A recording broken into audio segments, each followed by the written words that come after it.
What's going on, everybody? Danny here from Pit Crew, and I am here tonight with Bruce of the band The Immaculate Crows out of Australia. Bruce, how are you? Thank you so much for joining me. Very, very good. Thanks, Danny. So, I guess the first question I've got for you Mm. is how did you stumble across this Loud and Local project that we're doing from all the way across the Bright Ponds? All I can tell you is that broadly over the last 2 months, all these Facebook sites have been popping up that I wasn't privy to previously. I don't know why, but just like magic, they started appearing, and I thought, I don't know how this has happened, but it's pretty good. So ever since then, my Facebook page following has been incrementally increasing. Spotify followers also, and most of these people are musicians and or otherwise involved in the music industry, and yeah, it's been a lot of fun. And that's I where I came bet. across you, obviously, Well, I think it's awesome, and I'm ecstatic being to have the you. crass opportunist that I am. That's right. That's right. So the Immaculate Crows, I've done a little bit of background searching, and I appreciate you connecting and sharing some of the backstory. So you've been doing this for a little while, to say in the least. Can Well, a little while because a I had little while. a massive hiatus really from music. Yeah. So you Um, started in the early '80s, that's correct. and Yep. let's hear it from you rather than me kind of going back for it, because I mean it just sounds like it's been a wild ride for you. It has been. It's a pretty unusual story. I sort of gone about things pretty well backwards, I suppose. Not the conventional approach. A lot of musos start off young and get in the industry young, and some burn out, and others keep on going. My story is that I didn't actually get involved in bands as such until reasonably late in life. I did try to join a couple of other bands, which were cover bands, and to be honest, it wasn't cut out to me because number one, I'm too lazy to cover other people's songs for a start, and so I managed to actually weasel myself into a country rock band. Believe it or not, they actually believed I was a competent country rock guitarist. So I conned them for a little while, but eventually they saw that I wasn't, so they booted me out. But so I was able to play a very good copy of a adventure song though, so that sort of had them gone for a while. Um, so, anyways, after that, those early plotting attempts to join other people's bands, I thought, bugger this. I'd rather start my own band, and I met a drummer through a mutual friend, and that's how it sort of started. And eventually, we got other people to get involved. And to be honest, the early days were pretty horrendous. We knew virtually nobody else's songs, and I must admit some of the stuff we were doing at first was pretty bad. Um, but then I started writing. Well, I'd already been writing poetry for a number of years, and then I started thinking, oh well, yeah, well, I think I prefer being a songwriter. It sounds like more fun, you know. So I started jotting down a few song ideas and whatever. And once I actually got the band started, the original Immaculate Crows, I, there was another guy in the band originally who had some song ideas that weren't too bad. But as I became more competent, confident in bringing my songs forward, they began to take over, and he dropped out. I think he sort of, I don't know, it just wasn't for him, so he dropped out, which is a bit sad because he wasn't a bad guy and he wasn't a bad songwriter. But yeah, so that's how it developed, and longer it went on for, the more competent I got, and songs became stronger. And but the problem with band thing is that band politics. It was just a bit much. It was people that were envious, that would be backstabbing, and the worst thing was, I suppose, when we lost our original drummer. When he dropped out, uh, we were a bit of a mess, really, because we had lots of work lined up with our local community station for Triple Z. We actually managed to get 2 recordings done, a song called Dingo and Psychedelic Girl. That went over really well. They were played pretty well non-stop. I don't know how for how long, but it seemed to be going on for about 6 months or longer. And Well, I played think I on a saw daily that basis. you guys were asked to potentially get on a tour with Midnight Oil at the time That before is this correct. happened. There was serious talk of us supporting big acts like Midnight Oil. There was another Australian band that was pretty big at the time, a ska band called the All Nighters. They're another name that got dropped as well, because the guy that was coordinating the band stuff at Triple Z really liked us. It's as simple as that. But in our panic to get back on track, we didn't spend enough time in looking at drummers, and the guy we ended up getting, to be honest, was absolutely terrible. He was aggressive. He only had one way of playing, which was loud and heavy, and whereas a lot of the songs I was writing at that stage were melodic and whatever, and the songs just sounded so bloody terrible that I couldn't bring myself to play. So it came to a head in the practice meeting one night, and the singer suggested having a sit down where we all told each other what we didn't like about each other, and I Oh wasn't prepared to go goodness. through it. Yeah, so look, I was like I don't know, an official leader of the band, but I didn't show leadership when I probably should have, which was simply just to say, well, story is I don't enjoy playing anymore. The drummer's bloody terrible. He's got to go. But instead, I walked out, and which I regret in hindsight. I regret that I did that, but I did it, and they had enough sense to get rid of the drummer as well. They started their own band for a while, and I started another band, which was pretty good. They were called Insurrection. We were pretty wild. We had a lot of the pretty good guitarists by that stage, and another guy joined that the bass player brought in. There was a pretty hot shot guitarist as well. He's dead now, unfortunately, but Is he hearing it? you can hear me okay, Jenny, can't you? Yes, sir. Loud and clear. Yeah, it's okay, it's okay. Oh, good. That's your Yeah, band manager that we hear in the background. it is. And yeah, so once again, I was like the de facto leader of the band, and the bass player also had a couple of decent songs, but he wasn't very prolific. They didn't have that many. But problem in that band was the singer, whose nickname was Debris. Uh-oh. She was a bit of a skinhead, so we did have to play at a few places where there was a lot of skinheads, and to be honest, they scared the living daylights out of me. I had to actually get one to protect my wife one night against a couple of others that might have potentially attacked her, because they'd already beaten up this other girl at the place we played, and I was a bit worried about the situation. But anyways, Debris could only, like the drummer we had in Immaculate Crows, Debris could only sing in one vein, which was loud and just loud, really. So anything that was melodic, she just couldn't handle. So once again, I had those frustrations, but it all came to a head anyways, and I had an altercation with the bass player, and believe it or not, the band was called Insurrection. That was the name I gave the band, Insurrection. I started the band once again, and there was an insurrection against me. The bass player kicked me out of my own band, and he actually copyrighted the name as well. It all Oh happened wow. he was pretty good to do that. And so anyway, we're sort of friends now, actually.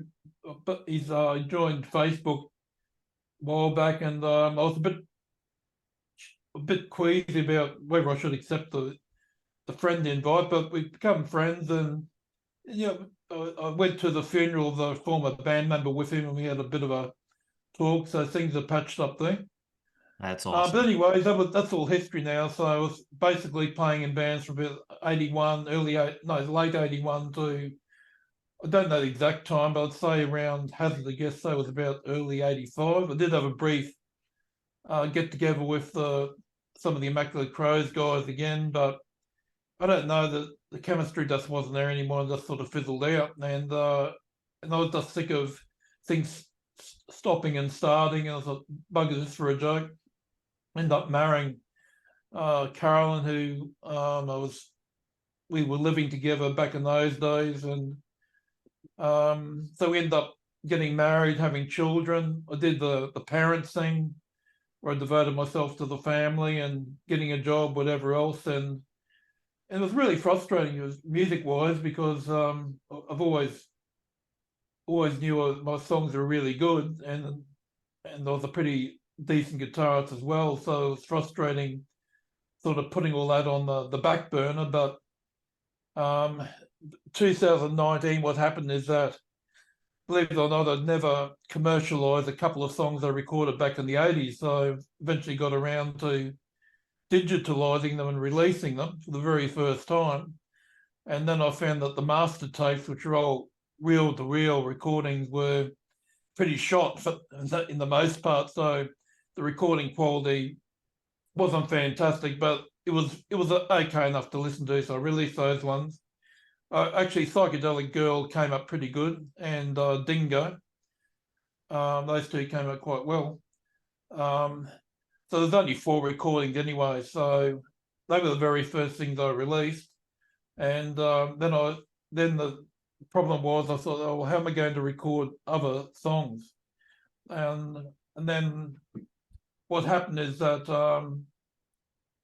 I found one of the former guitarists in the Immaculate Crows. I found him on the internet, and contacted him, and I found out he'd been recording instrumental stuff on GarageBand, and so he brought his gear over here and showed me how easy it was to do recording on his GarageBand setup.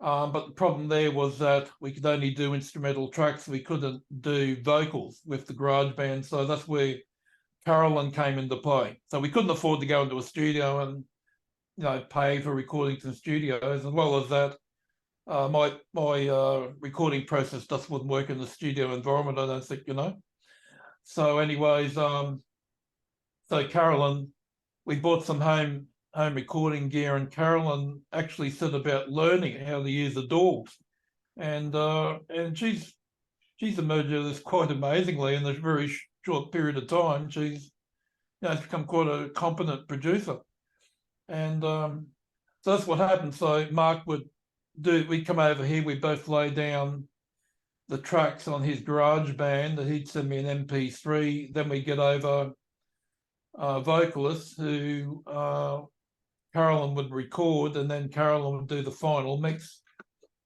And then we found the guy on Fiverr. His name's Furkan. He's an interesting character. He speaks about 5 different languages, and so we've stuck with him all this time, and he sort of knows what we like and whatever. He's getting better at our mastering too. Like previously, sometimes I'd have to send things back to him about maybe 5 times before we got the product that we like. But he's sort of hitting the right mastering, like pretty much from the start. Now it's coming back like the first or second time and thinking, that's pretty good. So he's getting more competent what he's doing. I think it's just an understanding of what we want, Yep. And I suppose the other story there is the singers. Like they're a story in themselves, to be honest. Always. There's been a multitude of people have been on my recordings, and like some people with little or no recording experience. Other ones that are being, I suppose, semi-professional. Some, like I've actually got a relative who's saying on the one that Broken Heart. Mm-hmm. Nikki's been around a hell of a long time, and she's still got it. Like she did have her moment of fame back in the 90s, I think it was, where she released 2 albums, which you can find pretty easily under Nikki Steele, and they were just children's songs. So she did covers of like Yellow Submarine, all sorts of weird, wonderful things, and they've been top sellers for like decades. Yeah. Apparently, she got, I think she got a one-off payment from Sony or whatever, about $3,000 or something, which I think personally, when you look at what you get from streaming, was a pretty good deal. Absolutely. That's a jackpot I think right she there. did well. I think she did well. Yeah, so it's interesting. I've got two other new singers on the horizon, which I'm quite excited about. I've got this lady from Croatia who's been traveling and singing around the world, and she's ended up in my hometown, Brisbane. So we've touched base, and I'm very interested in actually getting her over here and doing a recording. And so I've got another country style song, which actually features first time we feature piano accordion. Oh, wow. I found a really competent piano accordion player who doesn't live that far away, and she came over and she was absolutely amazing. So it's called My Sister and Me. It was originally written for another singer we used to have, but she's dropped out of the picture, unfortunately. She's got a second child now, and she's pretty busy with being a mum, which is a bit sad, because originally the song was written for her to do with her sister. She suggested doing a duet, but then things became too much for her and she's dropped out of singing for now. But I sent the song to Elena, the Croatian lady, who has a background in singing sort of edgy blues, jazzy type of things. And she liked it. She really liked it, actually. And so I'm going to have her over eventually to try it out. And in the meantime, I've written another one for her as well called I Get You, which is like I don't know, it's like a pretty jazzy. It's probably the most jazzy thing I've written so far. You really cover all of the like just all of the genres out there too, and just kind of looking through the catalog. I mean, you doesn't sound like you hone in on any particular thing. Just what catches you, and you just go, which is just phenomenal. Well, that's pretty true, Danny. Like even back in the Immaculate Crows days, the Immaculate Crows, we sort of did a variety of stuff, you know. If anything, that might have been maybe a problem for our potential audience, because they'd probably be thinking, what the hell are these guys on about? They're not punk, they're not new wave. They're doing a little bit of punk, they're doing a little bit of new wave, they're doing a bit of psychedelic. At one stage, he even wrote a Beatles type tune called I Should Have Known Better. And the other guitarist at the time said, he quipped about that, and he said, yeah, you should have known better than to write a song like that. Anyway, but I just wanted to write a Beatles type song, so that's why I wrote it. And yeah, my tastes are pretty diverse. So when I'm listening to stuff, I could listen to anything from Oscar Peterson to Genesee to the Buzzcocks, you know, or Motorhead. I don't care what genre it is, as long as what I go for is originality. If I sense originality or hear originality and passion. I mean, virtuoso playing is appealing to an extent, but there's got to be something else as well, you know. That's right. There'll be some passion, emotion, some originality. Like a lot of Alan Holdsworth, for example. I don't know if you're aware of him or not. He's dead now, but he was a fusion English guitarist. A lot of people rave about him, and he did have fantastic technique. But I've listened to a lot of his stuff, and it just leaves me cold, to be honest. I'd rather listen to Jeff Beck, you know, poor deceased Jeff. Total legend right there. Total legend right there. And he was a guy that had diverse taste as well. I think that's right. You would say, going by the realm of stuff that he covered.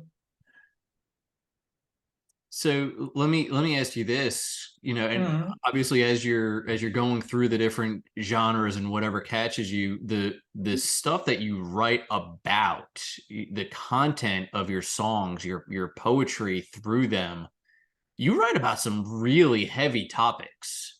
And you picked up on that, didn't you? Okay. It's incredible. I mean, it's stuff that, you know, you just and I call it a cultural difference. You know, it's something that in America, I guess I probably would have expected more of than just in my own sheltered land of not thinking that these are as pertinent problems across the sea. And you're hitting poverty, you're hitting mental illnesses, you're hitting all of it. So where do you get, I guess, you know, is this just a deep rooted passion? Is there some classes that you took that just kind of opened your door to where these ideas come from? Where are you getting your inspiration to write these heavy songs? Well, going back a long time ago, I actually was studying to be a psychologist. I don't know if that's That'll definitely start that wagon. it could.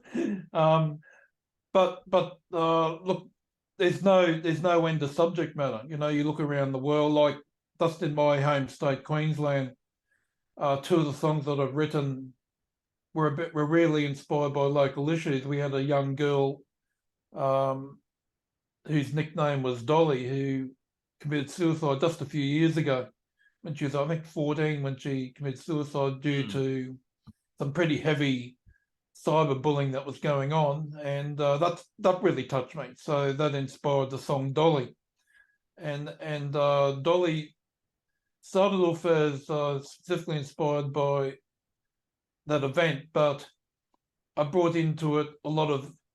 It became a wider rant about bullying in general, I guess, and domestic violence and bullying in all its shapes and forms, whether physical or domestic, cyberbullying, the whole realm of bullying, you know. And the thing that another thing that made that song so strong was the singer saying, the young lady I mentioned to you before, Sam Wilde, who's not with us at the moment, but she's a young lady who's got the second kid at the moment. Sam also said to me that she'd been bullied at school, and that song resonated with her as well. So I think it comes out when you hear her singing. Her voice is just so much emotion in it, you know. It's just so true. It comes across as being really, I don't know, really right straight from the soul, I think you'd say, you know. Yeah, the songs that I've heard so far, I mean, every one of them just evokes a certain emotion, and it's you are telling stories, you're passing along just that emotion and that human connection, which is it's incredible to hear. And it's not something that you don't see that everywhere, and you don't you think to yourself, you have 3 minutes, how are you going to connect with people? And you managed to do it in a very beautiful way. So I don't have many 3-minute songs, unfortunately, Dan. That's the thing I'm working on. I tend to be, my songs tend to get a bit long. That's all right, though. But you're telling a meaningful tale through it, if you want to call it such, right? And it's impressive to be able to do something like that, and again to evoke that emotion with these topics that frankly need to be shared. And so again, hats off for talking the tough subjects out there and putting it in a way that I think people can really hold on to. I did actually write one. I haven't started recording it yet. What's it called? Warmonger. Okay, that's one that was inspired by a dear mate over in Russia, and and I mentioned it to one of the potential singers that she'd be interested in seeing. She said, "No, I don't want to be.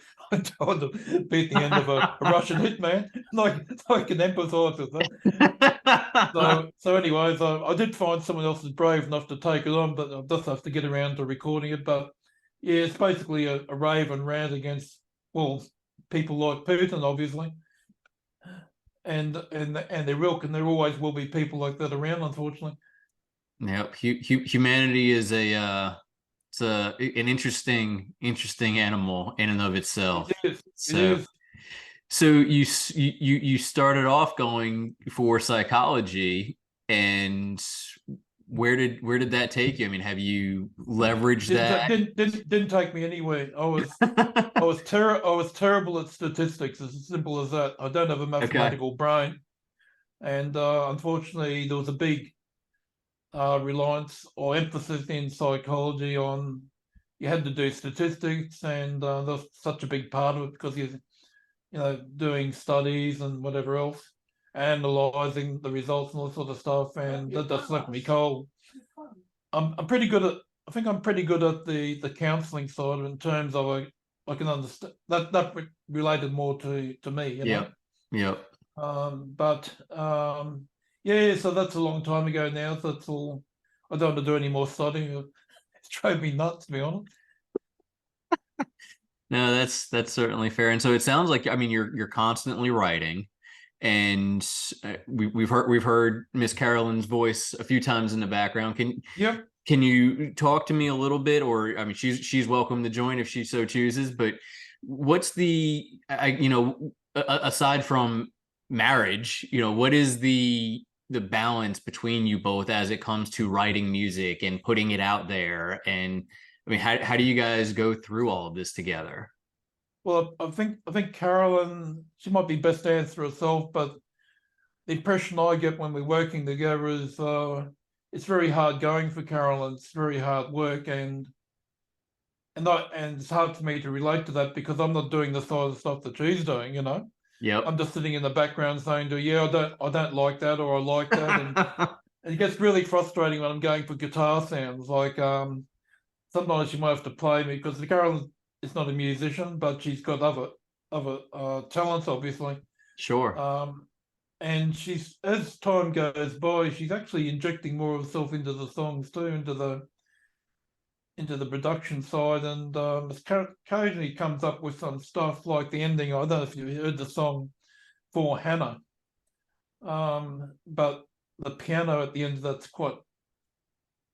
Now, which one is it? No, sorry, no, Poverty Queue. Actually, if you listen to that little bit of piano at the end of Poverty Queue, to me, it's quite chilling, and that's something that Carolyn came up with just playing around with the door, on the keyboard program we've got. And I don't know how the hell she came up with that one, but it really made the song. It's like something out of a horror movie, which Poverty basically is. It's a horror situation. Right, right. Oh, that's really fun though, to be able to share that and probably push each other, and usually in a good way, hopefully in a good way. I can't push it too much, mate. Because Karen will let you know when she's had enough. Yeah, yeah. So now, do you get a chance to perform anywhere, or do you just No, enjoy the no studio? interest in performing. No interest in it. Okay. No. Okay. All right. The last time I performed was back in 1985, and I'm quite happy to keep it that way. Yep. So, and do you see yourself doing more, just continue single after single? Do you plan to put together a full-on collection to market in any way, or just kind of Yeah, I have a whatever? pretty ritualistic way of approaching the releases. What I do is every single thing that, when it's completed, I release it as a single release, and that's why I get a lot of really long songs going out. Probably probably better albums songs than like single songs as such. But I don't care. I put everything out. As soon as it's ready to go, it goes out as a single. And then when I get 12 of them together, I put out an album. So that's Got it. pretty compulsive stuff, I suppose, obsessive compulsive. But yeah, having said that, the next album is basically in the works because I've got another 12 songs being released now. So they're ready to go as an album, and I've had a play with them, and I've got them on a perspective. I've got them on Spotify in the order that I think would be sort of natural to listen to them. I've listened to it myself and thought, yeah, that's working. It seems to be flowing okay. So the next thing is to get the cover art together, and I've already got a concept in mind for that. And I'll tell you what's hard to come up with cover concepts. I usually rack my brains thinking of something different I can do with a cover. So once I get the concept organised, Carolyn conveys the idea over to this lady called Ellen, and he's been doing most of the cover art for us. And I think she's a Russian lady living in England, as far as I know. A bit of a mystery person, but she's very, very good at what she does. And so I think the next album's going to be called Zombie World. That's you're the first person to hear this, don't you? It's a first for you. So it's going to be called Zombie World. That in and of Because one of the itself. songs is actually called Zombie World. And so I have my own immediate thoughts of where I think you can go with the implications of calling it that, but Right. why do you call it? Why do you see it as Zombie World? What is Zombie World to you? Yeah, are we talking about the song Zombie World now? Or? Yeah, let's do it. Okay. If you're comfortable with it, I don't want to push Yeah. you too hard. I don't want to go. I don't want to be Carolyn to you. You can never push me too hard, then. Yeah, Zombie World was one of the last songs I did with Mark Hocknell. That's a former member of the band I mentioned to you. He used to do the stuff on GarageBand, and Carolyn would do recordings and other stuff on Outdoor, and she'd mix it all together, whatever. So, anyways, Mark dropped out of the scene. I think the last time he was here physically doing anything was around February 21, and he did have a bit of a tantrum the last time he came over. But anyways, I think he felt that it got to the stage where we sort of started off, we swapped bass, have turns playing bass and whatever. But as time went on, I think I was taking over the bass too much. I was playing virtually all the bass, and he wasn't too happy about it. So very last recording session we had, he got quite upset, and but things ended as amicably as I could, because he still had all the tracks, and I had relied on him to send those over so I could complete the songs, which he did, So kudos to Mark for doing that, and he's doing his own thing now. He's quite happy releasing more of his instrumental stuff. But Zombie World was one of the last songs I got together with Mark. Mark, when I say got together, because Mark Kay produced it and laid down a lot of the tracks, and he played some pretty amazing guitar on it too, to be honest. It's probably the most guitar-specific song we did. It's very psychedelic. So when he sent it to me, the MP3 version that he got together, he didn't leave me that much room for my own solos. I was a bit annoyed about that. It sort of hogged all the space. But honestly, what he played was so good. I thought, oh, okay, he's got me here. It's so good, I can't say anything about it. So I've got to work with this. So I use those available little spaces there to get my own guitar bits in, and they were impressed. So I was happy with it anyway. But Zombie World, just getting back to the song, was inspired by, I think I wrote in 2004 when I was trying to get another band together at the time, and I think it was all just inspired by my working life, because I literally felt like a zombie when I came home from work. I had a very demanding, emotionally draining job. Some around the stage too, I think I'd had one or two very, I don't know, overbearing supervisors at work, people that were probably borderline sociopaths. And so I came home from work totally drained and zonked out in front of the TV set. I couldn't relate very much to my own kids. I was too tired to relate to them, and felt literally like a zombie. And that's where the song came from, really. And it was sung by a couple, actually, that I was working. I only sort of found out late that this lady's husband was actually a pretty good singer. But then again, we went our own separate ways. We had a bit of a fallout, unfortunately. But they did a lot of songs for me in the early days, and Zombie World is one of them. And they both equally contribute to the vocals on that one. So I'm pretty happy with Zombie World. Well, that sounds pretty awesome. It definitely sounds like the album to be on the lookout for. Yeah, and it's one of my lighter songs too. All right. I don't want everything to be deep and sad, So yeah, and that sort of brings me to I suppose, the next phase and what the next album will be in the coming up in the future. I'm already sort of got a name in mind for it, which will touch on what you mentioned before about how I seem to be across a few different genres and whatever else. So the name of the album will sort of reflect that. And but anyways, what I'm heading at the moment with songs is just getting into more, I wouldn't say mainstream, because anything that I do, even though it might sound like Broken Heart, that you've heard, even though you might say, yeah, it's a country song, but who does it sound like? What other country artist? And I don't know. I think it's got our own stamp on it, It anything definitely like it does. It's got many different flavors to it, and where for Broken Heart, I mean, you listen to it and you can hear that.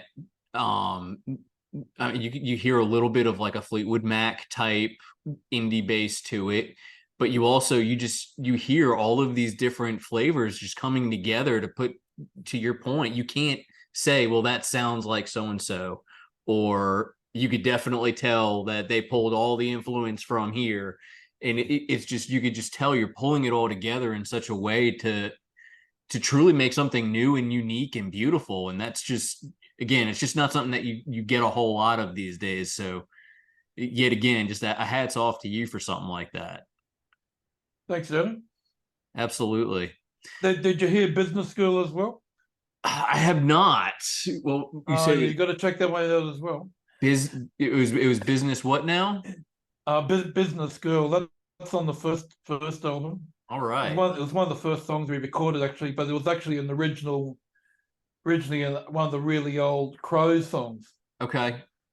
So when I'm looking at most of the things I've been recording over the last 2 years, there are a smattering of old Crow songs that had their first recording debut, and Business Girl is one of them. It's one of the very first songs I wrote for the original Immaculate Crows, and but honestly, if you heard the way we used to play it back then and the way that recording came out, the melody's the same and the chorus is the same, but honestly, musically, it's just so much better. Because the thing we lacked in the Crows was harmonies. Like I Mm, didn't want to sing, even though I was capable of doing it. I didn't want to do it, and there was only one guy at any given time that would try to make an effort to do harmonies with the singer. So that's something we were lacking, and there's something I always longed for. yep. And that's something I'm achieving now. So I'm getting some great harmony combinations happening. And Business School was an amazing recording because I've got two ladies came together for the very first time. One of them is the same lady that sings on Broken Heart, Nikki Steele, and another lady that Melissa Stevens. It was her, I think it was her recording debut. That's right, her recording debut. Whereas Nikki had been around a bit. She'd done recording previously, as I mentioned to you before. Anyways, it was funny. Like when Nikki first came over, um, she's a pretty assertive person. So Melissa hadn't arrived, and Nikki arrived first. And I said, "I'm still waiting for Melissa," and she said, "Oh well, she doesn't turn up or stuff her. We'll just do it ourselves." It's really funny. It was like when Melissa arrived, it was like a face-off of the OK Corral Ranch or something. You sense this meeting of the power divas. They're Mm-hmm. both very very strong ladies, and I really didn't know what Nikki's vocal limitations were. I sort of thought she didn't have any. And so seeing she's the most experienced one in the room, I said to her, "Well, do you want to start off doing the melody?" And strangely enough, Nikki couldn't sing the melody. So I thought, "Oh Mm. God, this is embarrassing," because I didn't want Nikki to feel embarrassed or whatever. So then we asked the new lady, Melissa, to do it, and Melissa was spot on. She was absolutely brilliant. And so to save face, I said to Nikki, "Well, why don't you try singing the choruses?" And here you go. She was brilliant, absolutely brilliant. And then they started singing together and harmonizing together. Oh And God, that's cool. honestly, you've got to hear that one. You've got to hear that one. That's definitely a must. Your other two singers. Yeah, and two of the current ladies I'm working with too are actually got their own thing going called the Power Divas. After they were introduced by you. Yeah, after I introduced them. Daphne May, I don't know if you're familiar with the name, but she's a lady that's sang lead vocal on Poverty Q, and she's sung on a couple other things as well. She's been around a while vocal wise, and actually she's sung overseas as well. And Daphne's very very good at doing lead and harmonizing. She's really good harmonizing as well. So anyways, more recently I've been using another lady, English lady called Jessica Shipley. And Jessica's voice is very, very unique, very unique. She's on my latest release, actually, Van Gogh. I don't know if you've heard that one or not. I was listening to that one right before I hopped on. Yeah. I know someone commented that she sounded like Natalie Merchant, I could see that. which I don't think is true. I could mean, see that a love- little bit, though. You know, Can there's you? Okay. yeah, yeah. But I mean, I love Natalie Merchant. Yep.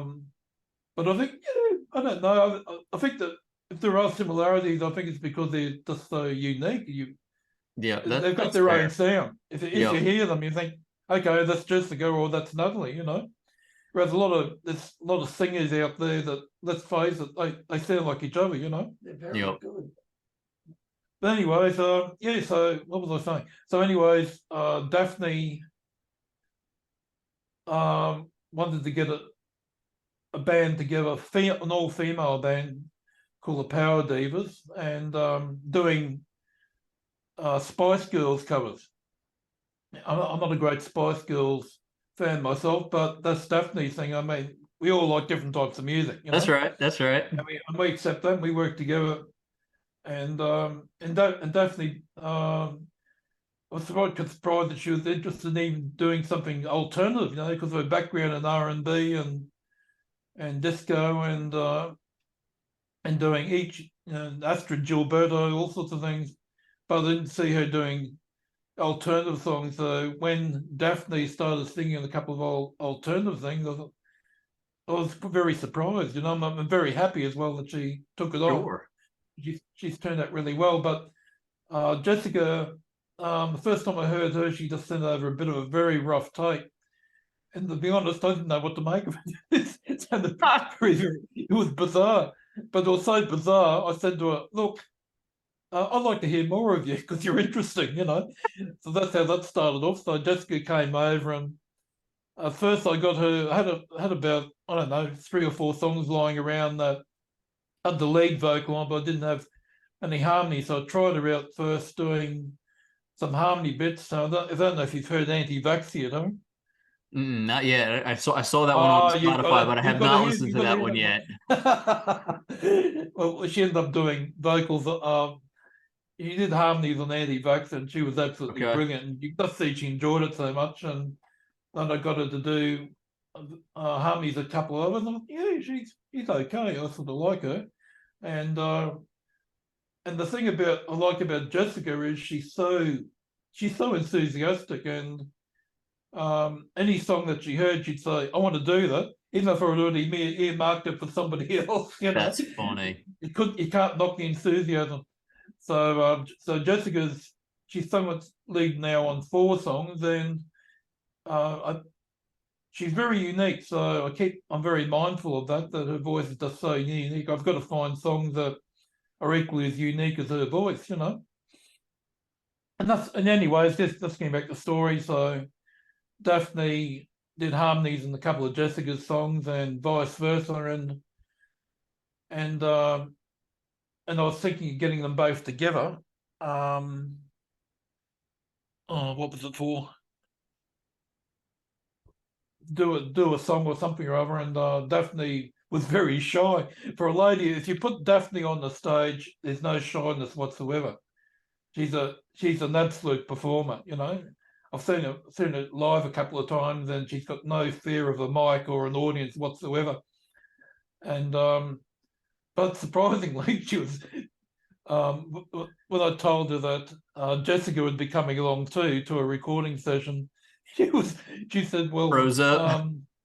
well, no, that's right. Sorry, Daphne actually approached me because she wanted Jessica. She wanted to try Jessica in the the band she was getting together, the Power Divas, and said, is she available? But she was afraid to approach her herself, you know.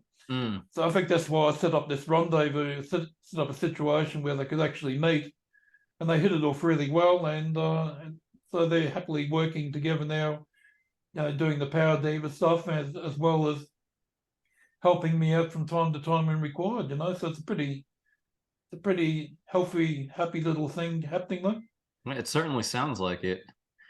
But on that note, Bruce, though, I'm looking at Yeah. the time, and I do think Yeah, sure. it's about time to try to wrap up, unfortunately. That's okay then. But this was awesome. This was a truly enjoyable conversation to get to know you, get to know the Immaculate Crows in the background.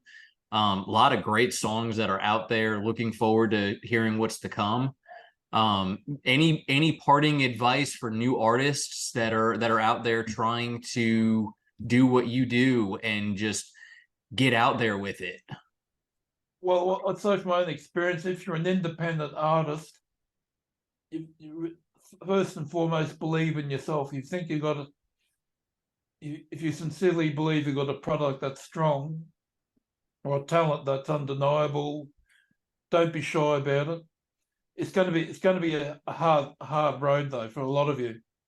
Some people might be lucky enough to get I don't know, to get something happening where a producer notices them or something or other. But it's a hard slog, and you'll find there's a lot of disappointments, and there's a lot of people that will disappoint you, and there's a lot of people that will try to scam you. So do a lot of research. If you're looking at promoting yourself, make sure you do lots of research. And just keep at it, because I don't know. Look, music is it's a bit of an addiction, If you've got it in you, you're creative. Even if you just like playing, and you're a good player. Believe in yourself first and foremost. You're bound to get critics along the way. Sometimes you find people that you think are on your side. Things change. People are changeable. You might get stabbed in the back from time to time. You might be disappointed by people, but just keep on slogging away and just do it, if not for no other reason, for the fact that you love doing it. I think that's awesome right there, and it always boils down to the passion, and you just got to push it through. So that's awesome. That's true, Danny. Well, Bruce, thank you again. Carolyn, if you're still there in the background, thank you so much for being here with us. Truly appreciate y'all's time, and wish you guys just continued success, and look forward to staying in touch. Thanks, Danny. Appreciate it. Absolutely. Talk soon. Okay, mate. Cheerio.